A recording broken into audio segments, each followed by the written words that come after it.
गुरुर्ब्रह्मा गुरुर्विष्णु गुरुर्देव महेश्वर गुरुरेव परम ब्रह्म तस्मै श्री गुरवे नमः।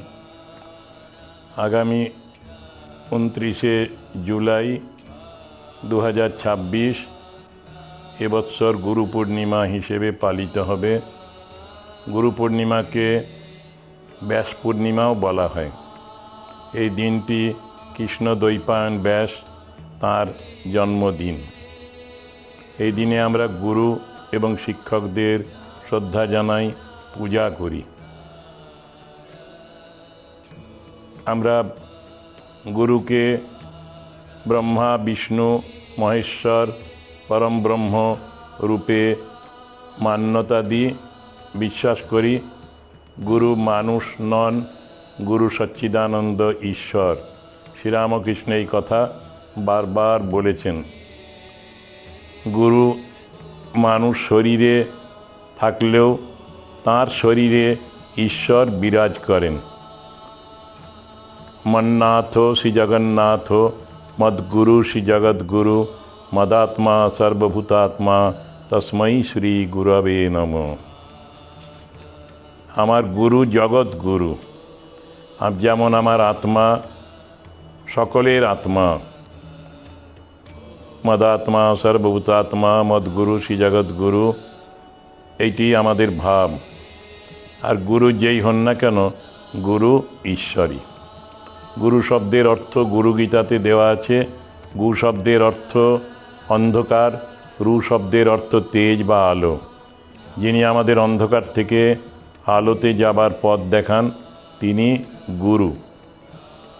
গুরুর সম্বন্ধে অনেক কথা গুরু গীতাতে আমরা পাই। অজ্ঞানতিমিরান্ধস্য জ্ঞানাঞ্জনশলাকয়া চক্ষুরুন্মীলিতং येन তস্मै শ্রী গুরবে নমঃ। এই অজ্ঞান অন্ধকার থেকে শলাকা, জ্ঞান শলাকা দিয়ে অজ্ঞান অন্ধকার যিনি দূর করে দেন, সেই গুরুদেবকে প্রণাম করি। ভারতবর্ষে যুগ যুগ ধরেই মানুষ বিশ্বাস করে যে কেবল নিজে সাধন করে ঈশ্বরকে লাভ করা যায় না। একজন পথপ্রদর্শক, মার্গপ্রদর্শক বলা হয়, তাকে গ্রহণ করতে হয়। স্বামী বিবেকানন্দ, শ্রীরামকৃষ্ণ উভয়ই এই কথা বলেছেন যে গুরু বিশেষ প্রয়োজন। বিজ্ঞানের একটি বিষয় বা সাহিত্যের একটি বিষয়ও যদি পাঠ গ্রহণ করতে হয়, সেই জন্য একজন উপযুক্ত শিক্ষকের কাছে পাঠ গ্রহণ করতে হয়। তেমনি ধর্মজীবনেও মানুষ গুরু গ্রহণ করেন। মানুষের জীবনের উদ্দেশ্য ঈশ্বর দর্শন। যিনি এই সম্বন্ধে জানেন, অভিজ্ঞতা আছে, যিনি ঈশ্বর দর্শন নিজে করেছেন বা করার প্রয়াস করছেন, তিনি এই গুরু পদবাচ্য হতে পারেন, গুরু হতে পারেন। তিনি আরেকজনকে সৎপথে, ঈশ্বরের পথে পরিচালিত করেন। যেমন একটি বড় মশাল থেকে অনেকগুলি প্রদীপ জ্বালানো যায়, তেমনি একজন গুরুর জীবন থেকে, গুরুর কাছে শিক্ষালাভ করে অনেক মানুষ এই ঈশ্বরের পথে যাত্রা করেন।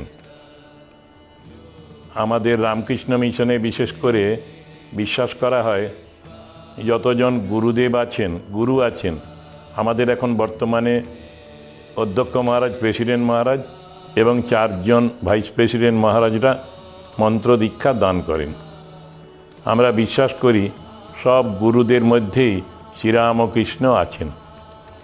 আমাদের গুরুরা প্রত্যেকেই বলেছেন, ব্রহ্মানন্দজি থেকে বীরেশ্বরানন্দজি, এখনকার গুরুরা বিশ্বাস করেন যে প্রত্যেকের ভেতরেই সেই সচ্চিদানন্দ ঈশ্বর শ্রীরামকৃষ্ণ রূপে বিরাজিত। গুরু ইষ্ট বা গুরু এবং ঈশ্বর অভিন্ন, এইটি গুরুবাদের মধ্যে রয়েছে। আরও উপনিষদে আমরা পড়ি, গুরুগীতাতেও আছে, যস্য দেবে পরাভক্তির যথা দেবে তথা গুরৌ তস্যৈষ হি কথিতা হি অর্থা প্রকাশন্তে মহাত্মনঃ।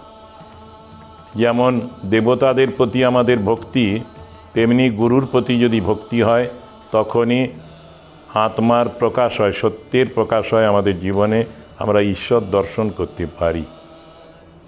গুরুই হচ্ছেন স্বয়ং ঈশ্বর, তিনি আমাদের ঈশ্বরের পথে যাওয়ার জন্যে অনুপ্রেরণা দিয়ে থাকেন। গুরু কতদিন থাকেন সাথে? ঠাকুর একটি সুন্দর গল্প বলেছেন, সাপের গল্প। সাপকে গুরুদেব বলেছিলেন যে হিংসা করো না কাউকে। সাপ এরপর থেকে আর কোনো রকম দংশন করতো না কাউকে। রাখাল বালকেরা ভয় পেত, কিন্তু দংশন করা ছেড়েই দিয়েছে, কামড় দেয় না, হিংসা করে না। তো একদিন এই সাপটিকে কেবল ফলমূল খেয়ে, পাতা খেয়ে জীবন ধারণ করছে, দুর্বল হয়েছে। রাখাল বালকেরা লেজ ধরে ঘুরিয়ে ছুঁড়ে ফেলে দিয়েছে, চেতনাহীন হয়ে পড়েছিল। তারা ভেবেছিল মারা গেছে সাপটি। গুরুদেব কিছুদিন পরে এলেন, সাপটিকে মন্ত্র দিয়েছিলেন, নাম দিয়েছিলেন, নাম ধরে ডাকছেন, সাপের হুঁশ নেই, আসছে না। রাখাল বালকেরা বললে ও মারা গিয়েছে। উনি বলেন মারা যেতেই পারে না, মারা যাওয়ার হলে আমি জানতে পারতাম। সত্যি গুরুরা শিষ্যদের মুক্তি লাভ না করা পর্যন্ত সাথে থাকেন। ত্রিপুরা রাজ্যে একজন ভক্ত ছিলেন, মহাপুরুষ শিবানন্দজির শিষ্য। তিনি অনেক আগে দীক্ষা নিয়েছেন। 1934-এ গুরুদেবের দেহত্যাগ হয়েছে বা মৃত্যু হয়েছে। তার আগে 25-26 সাল নাগাদ 1925-26-এ তিনি দীক্ষা নিয়েছিলেন। 2000 সালে তিনি মারা গেলেন। মারা যাওয়ার সময় আমাদের বলেছিলেন 1 মাস ধরে ওর কাছে ঠাকুর এবং তার গুরুদেব মহাপুরুষ শিবানন্দ মহারাজ আসেন এবং তার মাথায় গায়ে হাত বুলিয়ে দেন এবং তার সমস্ত জ্বালা যন্ত্রণা জুড়িয়ে যায়, পরম শান্তি লাভ করেন। মৃত্যুর সময় এইরকম গুরুরা আসেন কাছে। বিশ্বাসে মিলায় বস্তু, তর্কে বহু দূর বলা হয়। বিশ্বাসী ভক্তদের কাছে আমি দেখেছি। আরেকজন ভদ্র মহিলা মারা যাচ্ছিলেন, সে সময় গেলাম। তিনি বলেন, মহারাজ আপনি এসেছেন, একটু আগেই আমার গুরুদেব এসেছিলেন, ঠাকুর এসেছিলেন, তাঁদের প্রণাম করলাম। তার গুরু ছিলেন স্বামী গহনানন্দজি মহারাজ। ঠাকুর এবং গুরুদেব এসেছেন মৃত্যুকালে। তো গুরু এই রকমের সচ্চিদানন্দ গুরুই মানুষ শরীর ধরে আসেন এবং আমাদের পথপ্রদর্শকের কাজ করেন। আমরা যখনই সংসারে দুঃখ পাই, কষ্ট পাই, তখনই গুরুকে স্মরণ করলে গুরু আমাদের শান্তি দিয়ে থাকেন। অনেকেই গুরুর কাছে জীবনে কষ্ট পেলে, দুঃখ পেলে গুরুর কাছে পরামর্শ নেন।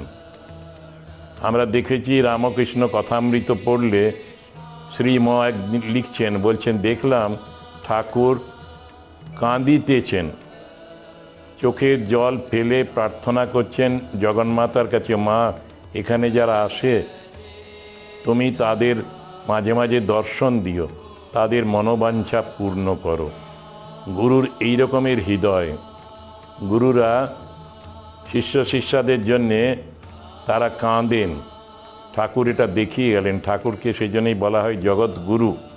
আমরাও যারা রামকৃষ্ণ মিশনে থাকি, আমরা শ্রীরামকৃষ্ণকে এইরকম দেখি। আমাদের গুরুদেবরাও যারা মন্ত্র দিয়ে থাকেন, তাঁরাও শিষ্যদের কল্যাণের জন্যে প্রভুর কাছে নিত্য প্রার্থনা করেন।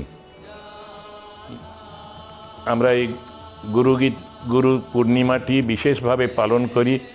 রামকৃষ্ণ মিশনের একটি বৈশিষ্ট্য আছে। আমাদের তো অনেক গুরুদেব আগে অনেকে এসেছিলেন। শ্রীরামকৃষ্ণের সময় থেকেই শ্রীরামকৃষ্ণদেবের পরে ব্রহ্মানন্দজি, তারপরে শিবানন্দজি, তারপরে অখণ্ডানন্দজি, বিজ্ঞানানন্দজি, শুদ্ধানন্দজি, এরকম করে আমাদের এখন 17তম সংঘ গুরু পরিচালনা করছেন।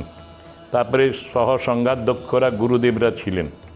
তা আমরা আমাদের এখানে পৃথক পৃথকভাবে গুরুদেবের জন্মদিন পালন করি না।